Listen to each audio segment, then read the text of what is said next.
Put my hat on. Can I do a podcast without my hat? I guess I can. Greetings, fellow humans. Today let me start again. You're making me laugh. Greetings, fellow humans. My name is Alistair Lord, and this is the Renaissance Yorkshire interview. Today, I'm speaking with my former colleague and friend, Lawrence Seibt, because last time there were some technical difficulties at the end of the video and the sound went, so I had to edit the video down. But I thought it might be useful to speak to Lawrence again to see if he had any tips about language learning, and yeah, if he could expand on what he said about when he was learning Turkish, and he was always using questions a lot in in his second year. So, you know, so Lawrence, tell me, cuéntame, what are some of your tips for any budding language learners out there?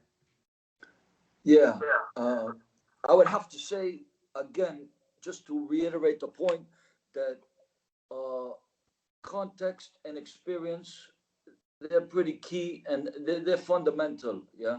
Um, of course, it's natural to be a little bit shy, a little bit reserved, but when it comes to learning a new language, person has to get out there, person has to try, person has to be attentive, person has to maybe focus on details, and maybe give people the benefit of the doubt. Yeah, can't be so afraid. One thing, different languages teach different things. In I liked some of the things that I learned through Arabic, and there's a system of root words. And for example, you say everybody knows basically maybe the word Talib, or Taliban. Basically this means student. But when you break it down and get into the root of the word, it basically means like the questioner or the person requesting, the person, Asking the questions. asking the questions basically, or requesting to get the information. We translate it in English as student, but it doesn't really do the word fundamentally justice. Right. So yeah, I mean, back to Turkey just for a second. Again, that worked very well for me.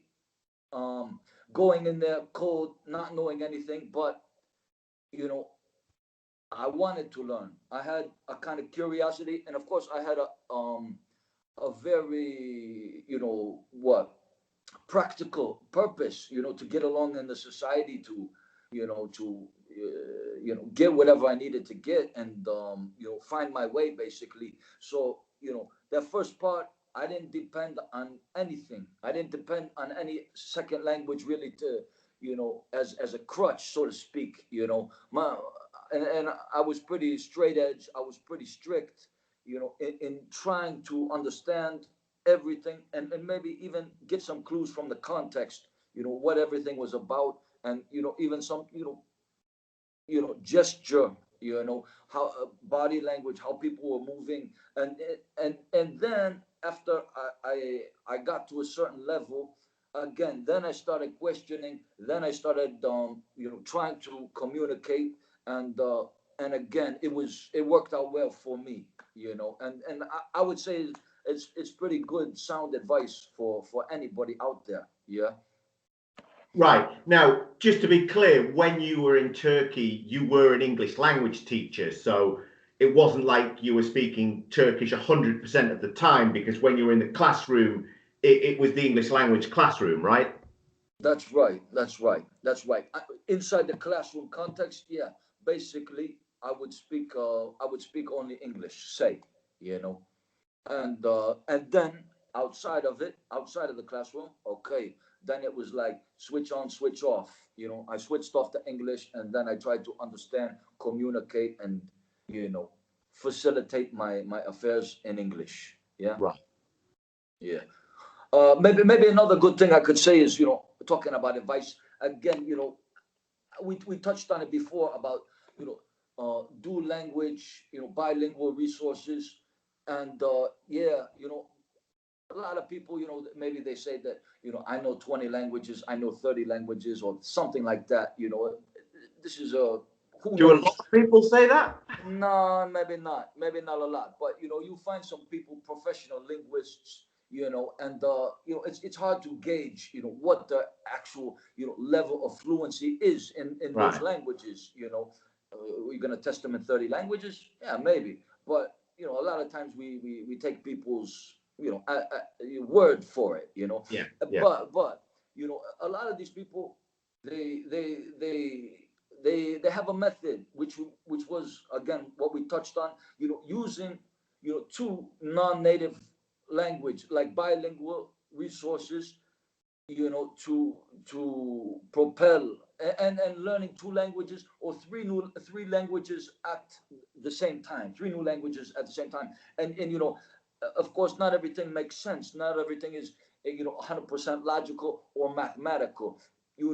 People might want to say, oh no, you only want to focus on this, and on a particular language, and put all your focus there, and it'll produce the greatest results. But people, in the field, and I mean, from whatever experience I have, I would say that it's not exactly logical, Right. but it does produce the best results, to say learning two languages at the same time. And it doesn't necessarily have to be, like we say, sister languages, or something like that.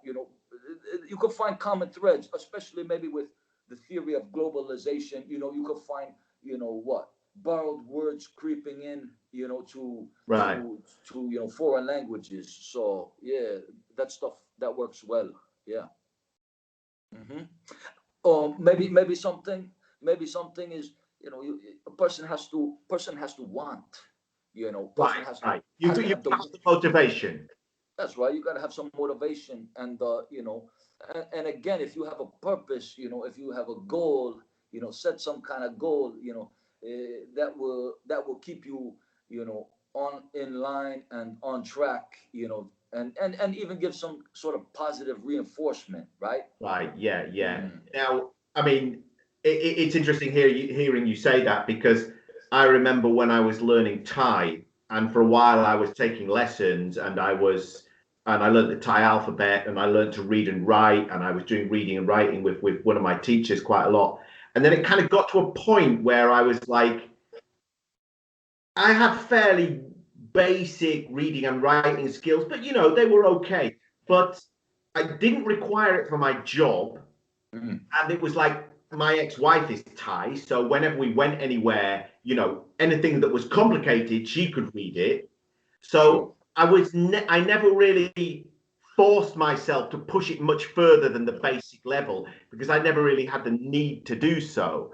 Sure. Um, so I think that thing about need can be very important, but certainly the motivation, because I mean, Yeah. I had enough motivation to learn to read and write, but not enough to like get it really solid. I didn't nail it down properly. Sure. Sure. Again, maybe something we said before that would allude to that point is, uh, a lot of the time that I traveled by myself, and I didn't have any sort of, say, backup, or somebody to depend on. It was kind of like me out there. So again, that was something that forced me to step up, and get train times, and figure out where this place is, and when the best time to visit this, or whatever the case is, to facilitate again, my needs. Right. So yeah. And I mean, maybe on site, maybe another thing is, basically I always carried a book or notebook or something with me, Right. and that was pretty handy, and in downtime here, there, wherever, I would be into the book, and and maybe even pre-planning what my next step would be. Like, I'd be walking to the market or whatever, and I'd be thumbing through that dictionary or phrase book, or whatever, and thinking, all right, what do I need? What am I going to say? How's it going to work? And and kind of forming my plan before I walked in there. Right, right. Sure. Um, it's funny you mentioning thinking there, because I remember something that I used to do when I was at university. Um, my last 2 years when I was cycling into university, I would sometimes say to myself, right, I'm only going to think in Spanish on my Sure. cycle over, and then Sure. I would be thinking to myself in Spanish, and Sure. that's a little bit of an odd one because I Yeah. mean we're used to thinking to ourselves. I mean, some of us are more pictures and some of us are more wordy. But when we Sure. do think in words, we're used to doing it in our own language. So, I Yeah. mean, is that something? I mean, what language do you usually think in? Well, again, I think it depends on the context. But you remind me of something that was interesting that it's happened, and of course I've dreamt basically in all these languages at different times, and I remember, and because I know that you have an interest in curiosity and dreams, I remember one particular dream I had, and I woke up and I was kind of like dumbfounded. How did that happen? Uh, I remember, like, it was some years back, and I was safe, like part of like merchant marines, or on some kind of ship in some kind of shipyard or something like this, and there were all kind of like different people around, and in the dream, everybody was speaking different languages, and at a certain point, I would be conversing with somebody in Arabic, and then I would turn around and this guy would say something to me in Spanish, and I was answering back in Spanish, and the other Italian guy would, come up and say something, and I would, treat him in kind. And, I remember in the dream, like 4 or 5 languages, played out, and I woke up and I was like, wow, that was strange. Maybe I was used to having a single dream in a single language, but, one dream, using, all the different.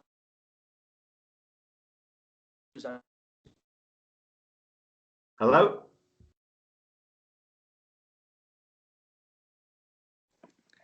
Yeah, okay. Sorry. Yeah. I Did just you get lost you that? then. I just lost you in your crazy dream with 5 languages. Yeah. If let's see. Well, I can back up. Because I know that you like dreams, and it's really an interesting phenomenon. Something that I've never heard, and it's only happened to me one time. One particular dream I had. Again, I was part of this. Merchant marines, or in some sort of shipyard, and something like that, and there were all kind of different people there, and you know some guy came up to me, and he started questioning me in Italian, and okay, I answered back to him in Italian, yeah, go here, go there, do this, do that, and another Arab fellow came up to me, and he said this, that, and the other, and I answered him in kind, and then there was a Greek guy there, and so in the dream it played out. I was asked, and I was answering, and I was conversing, basically fluently, and simultaneously, spontaneously, in like 5 or 6 different languages. And well, I mean, I woke up, and I had that minute, 2 minutes, where I said, "Wow, that was interesting," and sure, that was something interesting. And like I said, there have been times when I dreamt in Spanish. There have been times when I dreamt in Yeah. Italian or something like that. But to have them all happening, simultaneously, concurrently, it was interesting. It was interesting. Yeah. Yeah, I remember when I was first learning Spanish, the first time that I dreamt in Spanish, it was quite like a kind of revelation, that I'd had conversations in Spanish during my dreams. And Mm. I have had conversations in Thai in dreams as well, but it's kind of like I'll still be thinking in English. I mean, Mm.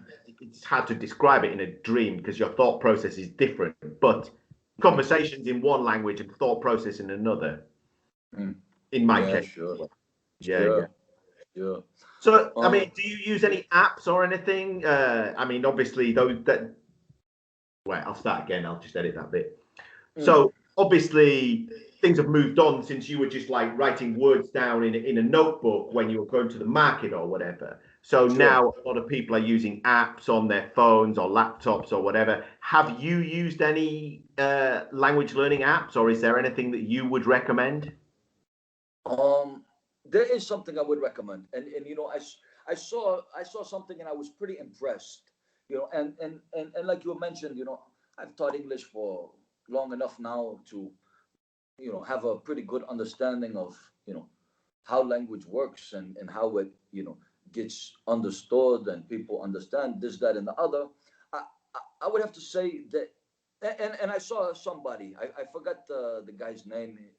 I think it was a professor from Berkeley, Stanford, somewhere on the west coast of the United States, and basically he boiled it down to a kind of beginning phase where a person is basically immersed and and basically uses the native language 80% of the time, and the qualified instructor, teacher, you know he would try to immerse him in that language and use pictures and what's this and what's that, and build on this is a donkey, and this is a bird, and okay, and he has the picture and he makes those associations, and little by little he gets the understanding of the mechanics and the sound, and the student will repeat. And so the process basically that he came down that he used was basically highly communicative process, with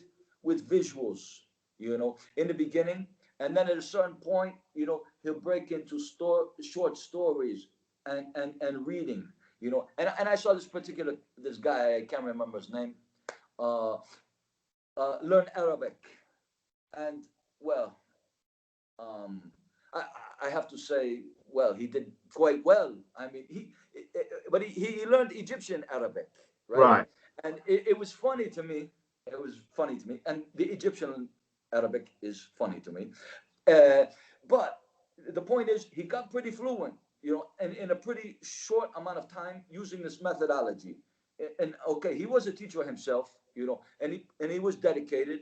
And finally, what did he do to make it happen? He took his study, for like the last 500 hours, maybe put in 1,000 hours of time.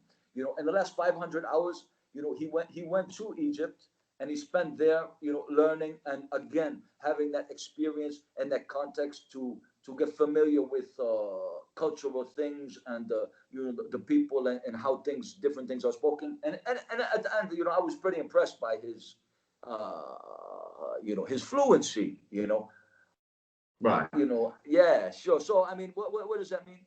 That means basically that, again, for people that are curious, people that would like to learn, you know, uh, you know, maybe they can, maybe that's about the most streamlined method somebody can use to actually get up and running or functional in the language. Me right now, like you said, I don't really use any apps, and you know, the, it was kind of before my time, basically.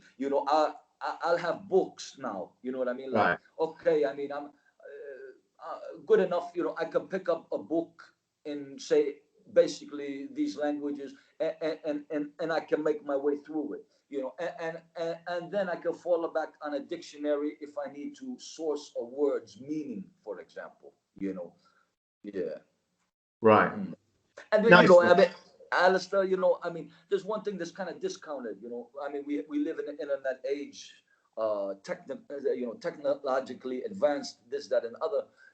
Maybe I would have to say that there's no real substitute for a good teacher. You Right. know, having that presence, Mm.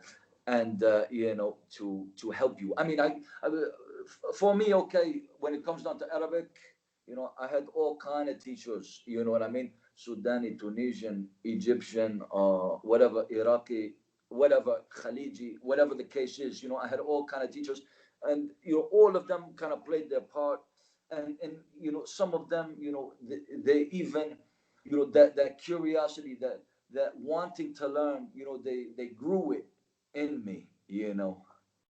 Right. Yeah, but, well, the difference is, you have some, cold machine in front of you and tick, tick, tick, tick, you press buttons and you know what I mean? And maybe there's a voice recording, it's sterile, I would have to figure somebody would get bored after a while. Right. Yeah. So ultimately, one, there's no substitute for really good teachers. Mm. And two, there's no substitute for putting your time in. Yeah, yeah. To get to a level where you're confident and basically you can make your way anywhere. Right. Yeah, I would say no. People could have surface, superficial, topical knowledge to what I mean, and when it comes easy as it comes, it'll go. Yeah, But yeah. like there's concept of deep learning. For it to be like take hold, take root, be part of you, I would say no. There's no substitute for that. Okay. Great. Well, thanks for speaking to me again, Lawrence. And next time I interview you, it will be about about your teaching experience. All right, Alistair. Yeah, good one. Yeah, Great. nice, Well, nice talking to you too. thank you for your time. Cheers, All Lawrence. right, all Bye. right, all right. Bye, bye. Right. Where's Where's the off button?